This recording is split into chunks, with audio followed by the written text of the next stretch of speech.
Well, welcome back to our extended version of tonight's Nightly News. Thanks for sticking around. Now, race is being used as a wedge issue. A lot of people are coming together with concerns about government encroachment on our individual liberties, and the tactic is to now separate us into different ethnic groups, a divide and conquer. And Aaron Dykes has a special report on some of the bizarre efforts to do that.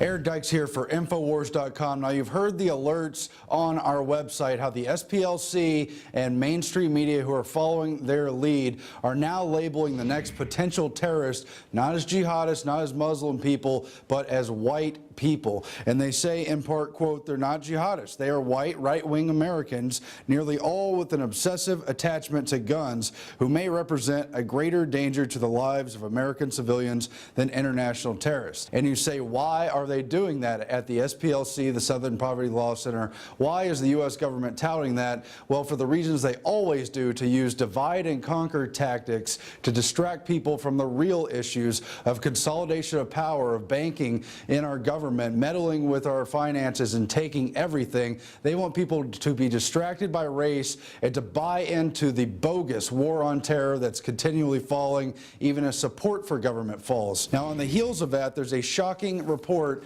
in CNSnews.com. Wisconsin Vista program encourages volunteers to overcome white privilege. Now, this is a branch of AmeriCorps, the service that Obama and other people in government want everyone to have to commit 2 years of national service to. And they have an indoctrination program for these volunteers who work with people who are poor so they can overcome and recognize their privileges, not just as being people in the middle class or upper class, but of being white itself. They've got a certain set of courses that the Department of Public Information wants their volunteers to indoctrinate themselves with, titled Power and Privilege. They have all kinds of websites, links, seminars you can attend, and they're all centered around race and feeling bad about, quote, your white privilege. I remember sitting in a meeting and being told that I need to own my whiteness and I need to own the fact that I have white privilege. I almost feel the embarrassment from it and the shame from it.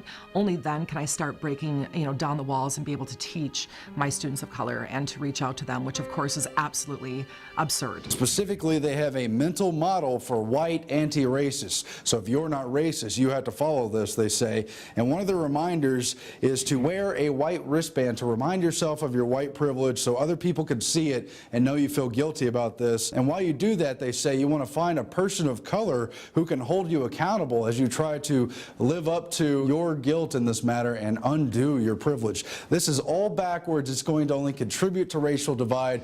How did we go from recognizing that it was wrong to single out Jewish people by putting yellow stars on them to thinking that white bracelets could help people overcome racism somehow? While they set up white people to take the blame for all the racial problems in society and to set them up, of course, as the next domestic terrorists whenever the government stages a new attack to bolster their flagging support, they're encouraging groups like Hispanics to become revolutionary and revolt over border issues. These billboards put up in Austin that tell people in Spanish to rise up, my people, arriba mi gente, showing a revolutionary crowd raising flags, throwing their fists in the air and ready to take over.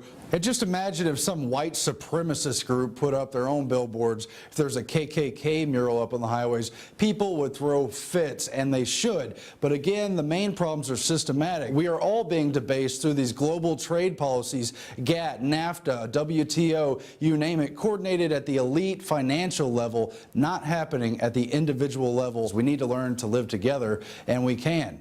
But we don't need to divide ourselves further with this kind of propaganda. I want to remind people you can follow us at Infowars.com/newsletter. If you sign up, you get a free electronic copy of our very popular Infowars magazine. Signing off for Infowars.com, I'm Aaron Dykes.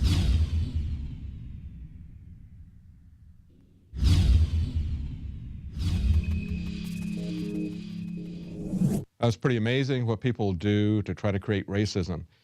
Now, 6 years ago, in 2007, Alex Jones did a documentary, Endgame, and part of that documentary, we had a featurette in there called Battle of the Republic. And Alex is going to introduce that and talk about how the racism that he talks about in Battle for the Republic, how that's even more relevant today. Here's that report. You've just seen Aaron Dykes' report dealing with whites being told by the state that to be part of these government programs in colleges, they're looking at making them wear white bands around their arms, like Jews being forced to wear yellow stars. Ladies and gentlemen, the so-called leftists in this country are not leftists. They're not even liberals. Thomas Jefferson was a liberal. They are wild authoritarians. Now, the Republican power structure is bought off by the globalists as well, and they're their own brand of corruption. But the virulent revolutionary fervor is coming from the controlled left, and it's being financed by the Fortune 100. And in a moment, we're going to premiere from the archives, and I say premiere because this short film never really got any attention.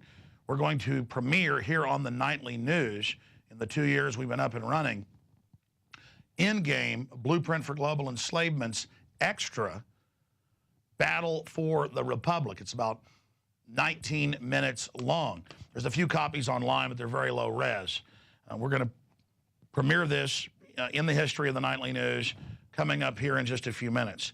But I have some incredibly grave news for the viewers and listeners of the Nightly News and the radio show. You know, we've written scores of articles about Homeland Security the last 4 years, shifting from saying Al-Qaeda is the terror threat and the reason for the domestic takeover to gun owners, conservatives, libertarians, returning veterans. And we noticed in training manuals and videos that started leaking 2 years ago, you can see these articles up at Infowars.com, we'll put a few of them on screen, that everyone who's a terrorist is white.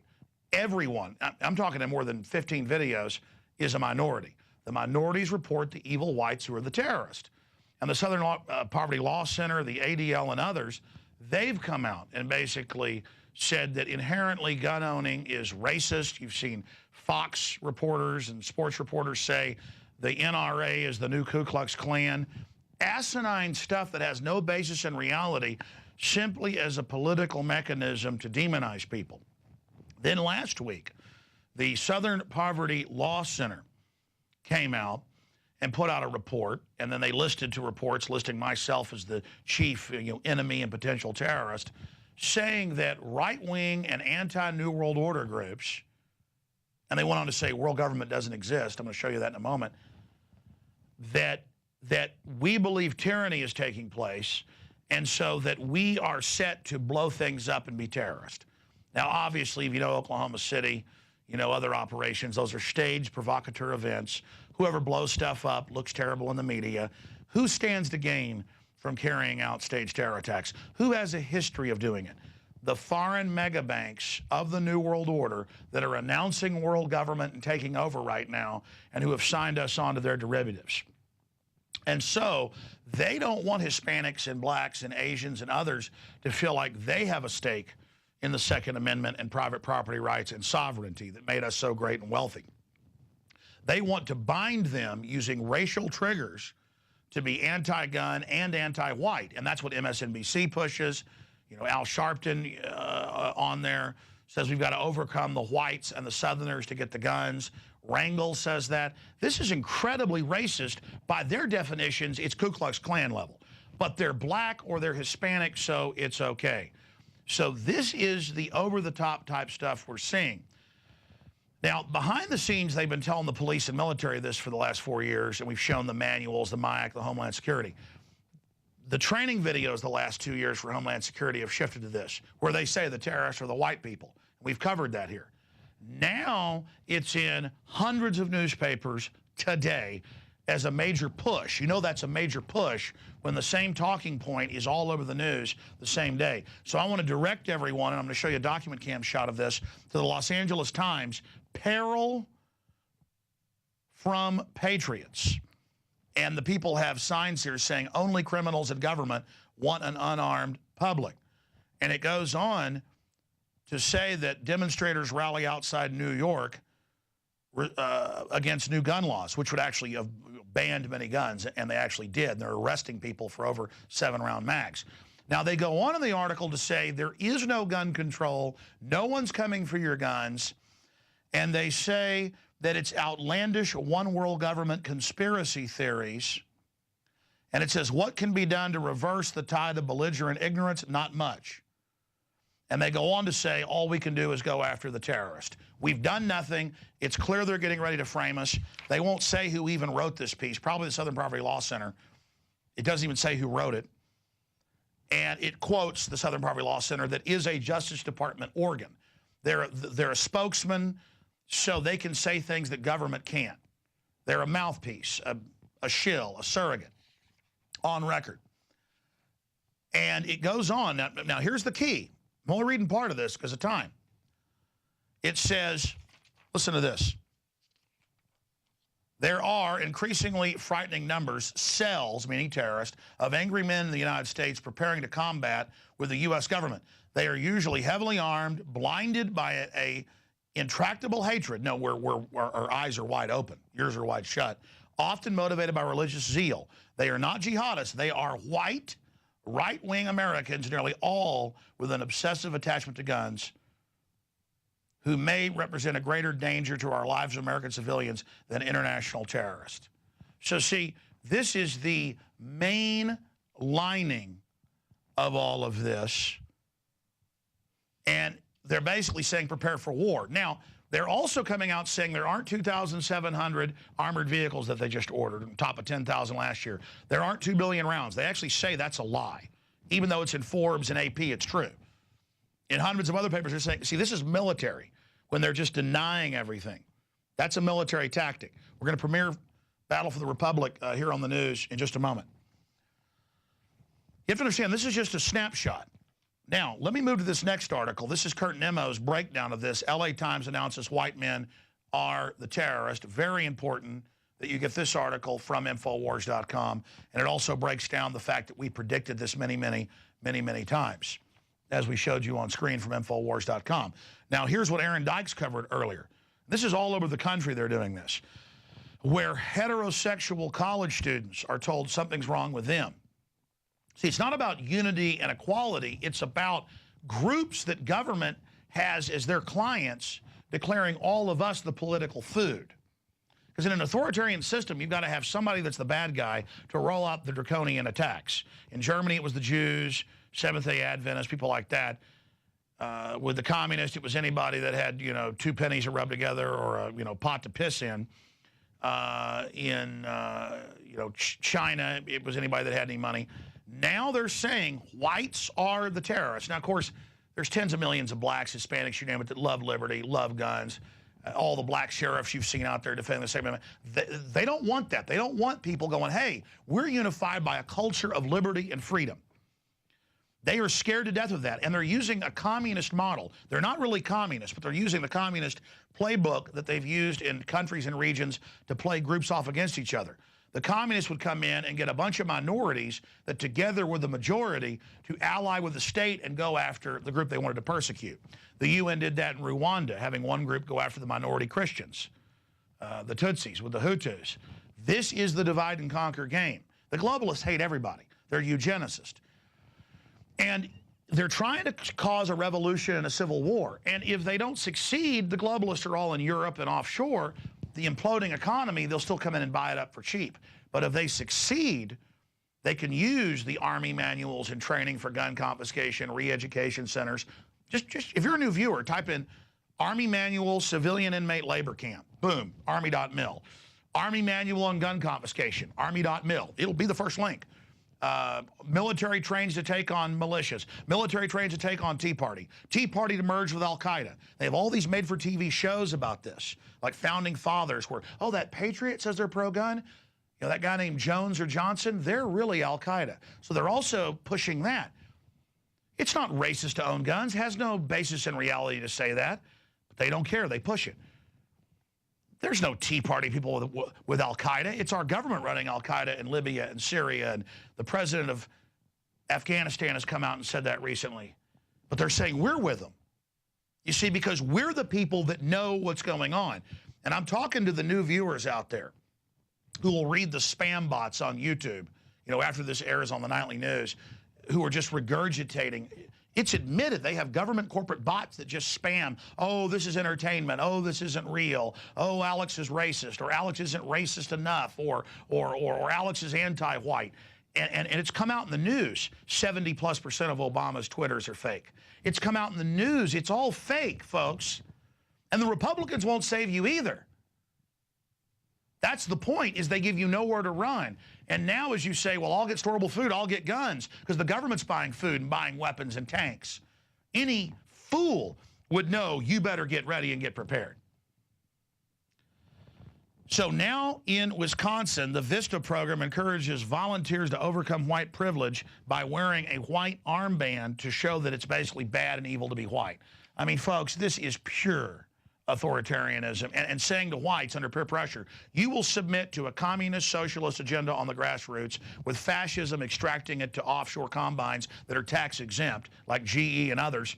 GE made $108 billion last year, paid no taxes. Look it up. But they lobby to have middle-class taxes raised, telling the poor somebody making $125,000 a year is rich. They don't want a middle class. So they oversimplify the middle class as white, as terrorist, as the devil. I mean, you're seeing history happen here, and this is the most wild, fake government game plan I've ever seen, but it's targeting a TV-watching, dumbed-down, out-of-reality culture. I had a guest on from the Veritas Project today who's lived in New Jersey his whole life, and he talked about it. Most New Jerseyans see a cop with a gun, they feel good. They see a gun in a citizen's hand or they freak out in fear. And so it is a civil war. I'm going to show a document cam shot of this, where some states get liberty and get basic freedom, like Texas and others. But others, like New York, have absolutely no connection to reality. Or there's a minority of people who are black, white, Hispanic, you name it, that get liberty, but it doesn't matter, because if you say you're pro-gun, you're shouted down as a racist. You're like, what does it have to do with race? It is pure psychological warfare. Why the tyrants want your guns. And the new March issue, Civil War II, inside the mind of the establishment. That's why the March issue is so important. It goes over their entire plan to create a new civil war and make it a race war. And that's what government's doing. Now, these exhibits I'm showing you are just from the last few days. Let me show you this in conclusion before we premiere. And again, I say premiere because this has been lost. It's been in the back of a film as an extra for 6.5 years. Endgame that came out in, 2006. And it's never aired on the nightly news or the radio show. And it's very important. Battle for the Republic. Look at this article. City billboard urges Hispanics to revolt. Imagine if cities put up billboards calling for Anglos to rise up. And it's on Highway 183 near North Lamar Boulevard in Austin, Texas. It shows Mexico, and we'll show you a blow-up of that right now. It shows Mexico in the heart. It's the Texas-Mexico border, and it's people with flags rising up, and it says, my people, rise up, my people. And we've got great Spanish speakers, here in this office who are Mexican Americans. They want to just be called Americans. They want the Bill of Rights Constitution. And they said, well, in this context in Spanish, that means basically rise up, riot. Well, arriba means rise up, my people. So this is just incredible. And we've got the larger res photos up at Infowars.com. And it's paid for through a city-sponsored, paid-for taxpayer art group. And when you see from 6.5 years ago, from the extra of my film Endgame, Battle for the Republic, one of the extras, notice that I've got radio stations, TV station billboards saying La Infosora, the invasion, La Reconquista, the reconquering, showing white people with their heads cut off. This is how it's advertised. And white guys, who, in one case, who owns the big chain, that's what he runs to get the viewers. We're going to get the gringo. We're taking over. Ah, ha, ha. The New World Order is getting us all. And this is how they've set it up. Tribal politics is powerful. But while they got their gun control in, while they got their socialism in, while they got their indoctrination in, they spoke to the higher angels, the better angels of whites. It was whites that ended slavery. It was going on all over the world. It was Christians that ended it. But they only talk about America and its history to demonize it, to create a guilt, not to create liberty, but to sell the entire tyranny agenda. This is what the globalists are doing. This is their plan. This is their program. And I'm begging you to understand that just like a prison where they segregate people in the white gangs, the Hispanic gangs, the black gangs, and the Asian gangs, if it's on the west or east coast, they have the big Asian gangs, And that's how they want it. And that's how they want society, because you're thinking about all the racial groups fighting with each other. What about the globalists that want to be the referees? What about the globalists? What about the prison guards, the prison? That's what America's becoming, a prison country, a prison planet. So I give you the short film that's got some incredibly graphic footage on it of police beating whites who dared protest against illegals calling for amnesty, and the illegals celebrating. And it's going to be the government with the illegals who are going to come for the guns and everything else, and they are going to sell it in a race-based system, and they'll end up enslaving everybody in the final equation. And it's going to cause a civil war, and that is the plan. And I've talked to a lot of other experts. I'm probably the leading expert on this. I've been predicting it for a decade. It's here. And this is the plan. So you've been warned. This is real, and the system's getting ready to stage terror attacks. They've got the TV shows about how white terrorists are going to blow up everything, and then now they're saying it's really going to happen. They've got it all primed for the TV heads to really think it's real, and then say, see, gun owners did Sandy Hook. You're all guilty. Oh, see, whites blew up, the new attack that's coming. And remember, I told you about 9/11 before it happened, a lot more. I'm the expert on government-sponsored terror. I want to encourage you to become an expert on it. Operation Ajax, Operation Gladio, Gulf of Tonkin, Operation Northwoods. Write these terms down. You don't have to believe me, folks, because this is all happening, and they're going to carry it out if they think they can get away with it.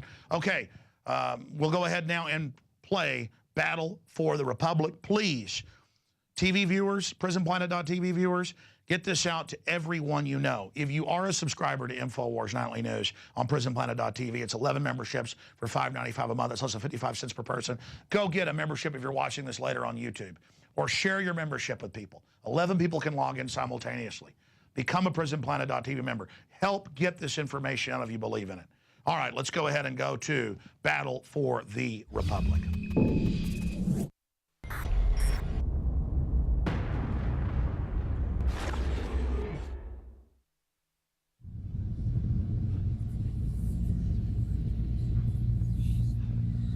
Estelin then told us about the Bilderberg Group's concern that the American people are awakening to their attempt to use the third world populations as a battering ram to accelerate North American integration and the end of the United States.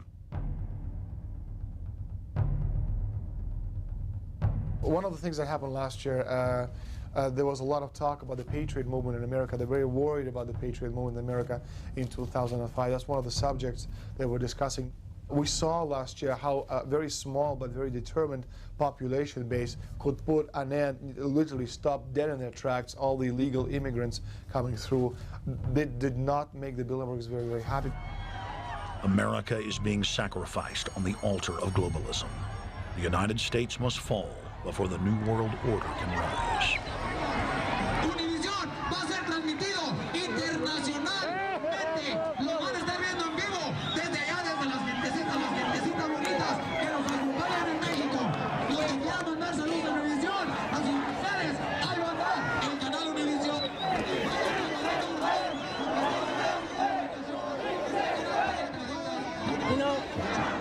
This used to be Mexico, you know what I mean?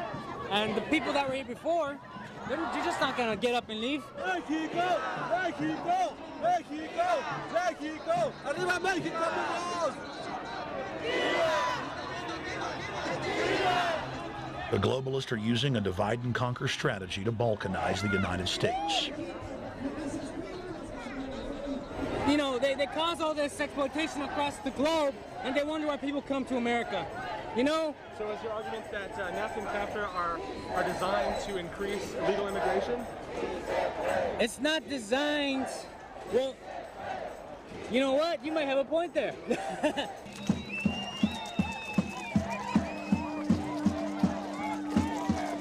While the controlled corporate media teaches Americans that pro-U.S. nationalism is backwards and xenophobic, the very same media is busy teaching Mexicans that ultra-extreme race-based nationalism is good and part of their culture. The federal government, tax-free foundations, and the Fortune 500 have pumped more than $800 billion into a long-term strategic plan to export Latin American revolution into the United States. The elite are rolling out the red carpet to the third world because the United States must be divided before it can be absorbed into the North American Union, itself to form the first piece of the Pan-American Union. The New World Order's social engineering has done a masterful job at exploiting historical divisions between the U.S. and Mexico. 24 hours a day, 7 days a week, Spanish-speaking media drills it into their audiences' heads that the Southwest, from California to Texas, once belonged to Mexico, and that the United States stole it in 1848 with the signing of the Treaty of Guadalupe Hidalgo. Every child in Mexico is taught from birth, and officially in school, that the United States is the arch enemy of Mexico, and that it is their job to travel to the United States to take part in a reconquering, or La Reconquista, of the United States.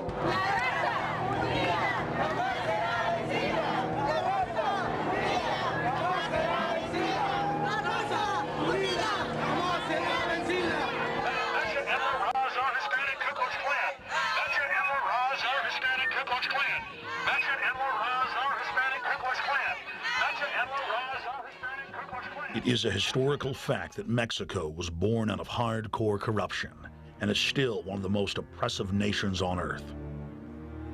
Mexico has the greatest concentration of wealth per capita in the world, but Mexico's tiny elite rules over one of the poorest and most oppressed populations on earth. The corrupt elite of Mexico tell their enslaved population that all of their problems are caused by the United States. Mexico also uses the United States as a steam valve against internal revolution by exporting their angry masses to the north.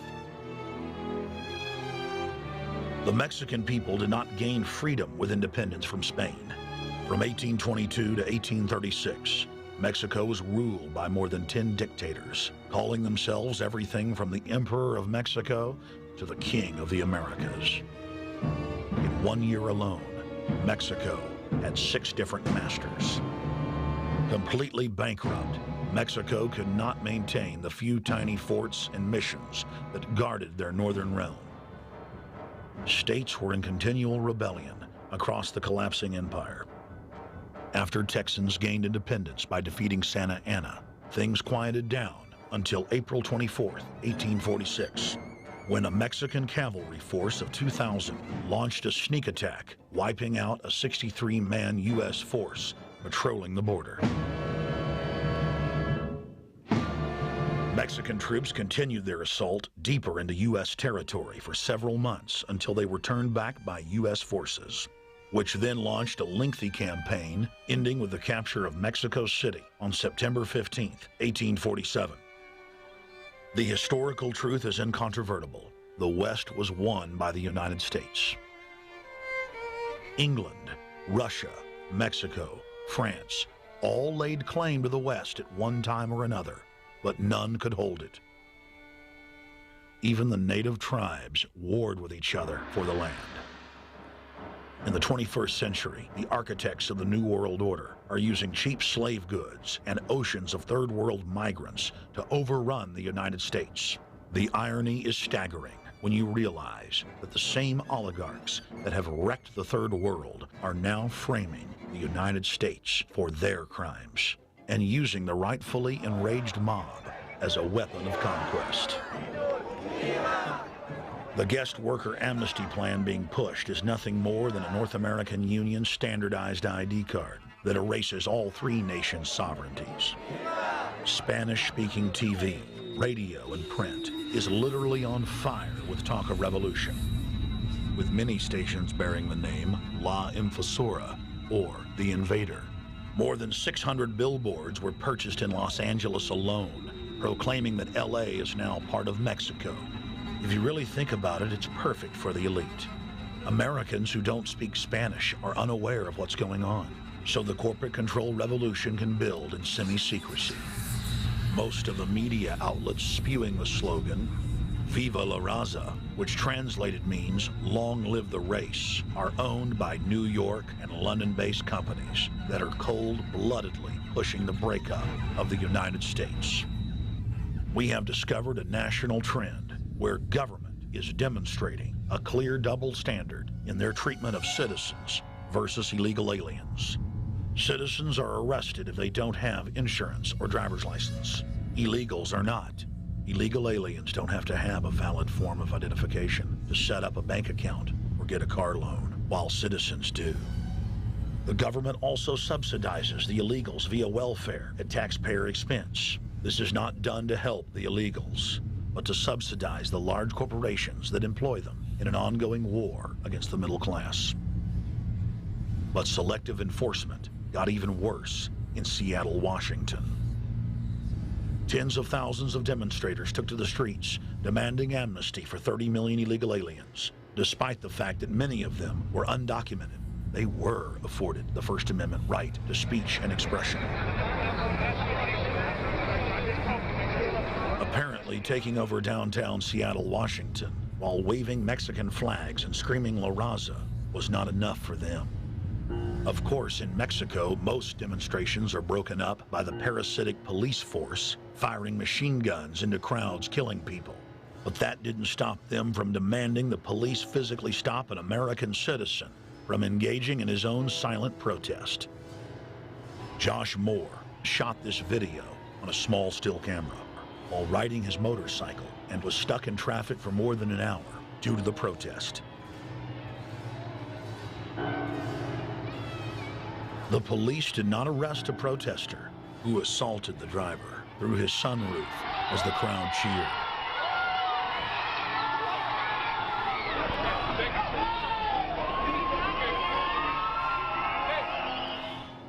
Nor did they stop the protesters as they bashed out his window and kneed, punched, and kicked his car in plain view of the police. A plainclothes police officer then gave uniformed police the order to arrest the citizen, who had since complied with the officer's directive to suppress his First Amendment rights.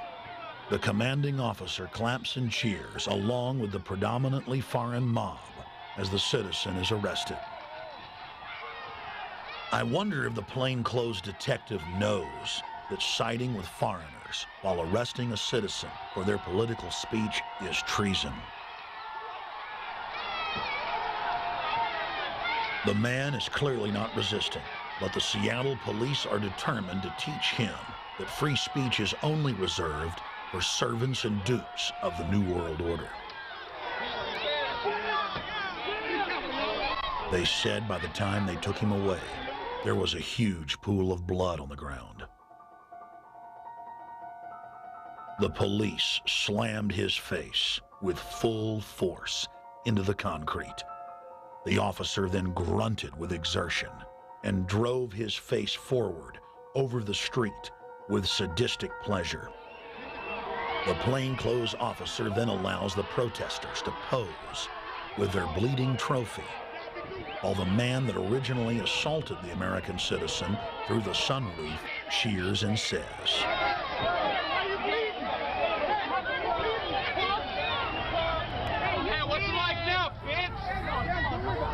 "Now you're bleeding. Now you're bleeding, punk. What's it like, bitch?" We later learned that the Seattle police had filled paddy wagons that day with American citizens who had tried to peacefully picket the event.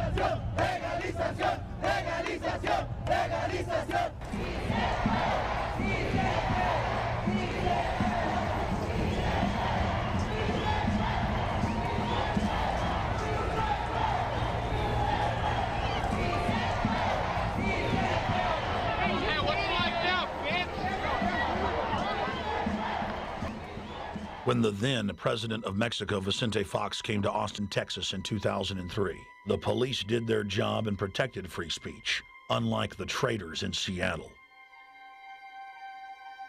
The leader of the narco-terrorist state was traveling throughout the U.S. and being welcomed at every stop by governors and mayors. Fox was in Austin ostensibly to give an award to the Austin Police Department for breaking federal law and not arresting illegal aliens. Mexican Secret Service attempted to boss the media around, but backed off when they realized that this country still had some freedom. when you do that, it blows all our cameras off. Yeah. And then we're gonna have to take this out. So what is this? What is it? He's gonna go check. It'd be good if you can angle it that way. Fox was scheduled to spew his propaganda and meddle in our affairs during a 30-minute press conference outside of the governor's mansion. Governor Perry and Fox were forced to cut their conference short after only 2 minutes because of protesters bullhorning at the gates.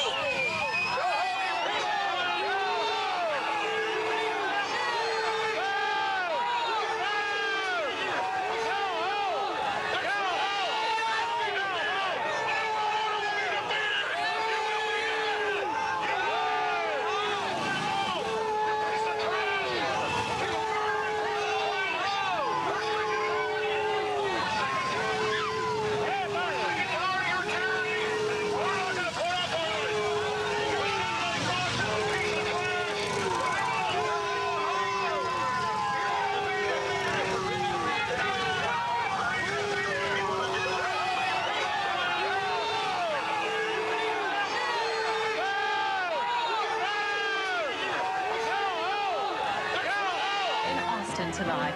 Good evening to you, and thank you for joining us tonight. I'm Christine Haas. And I'm Ron Oliveira. This is KVUE News at 10. Mexican President Vicente Fox is now in Austin, arriving at the governor's mansion amid very tight security tonight.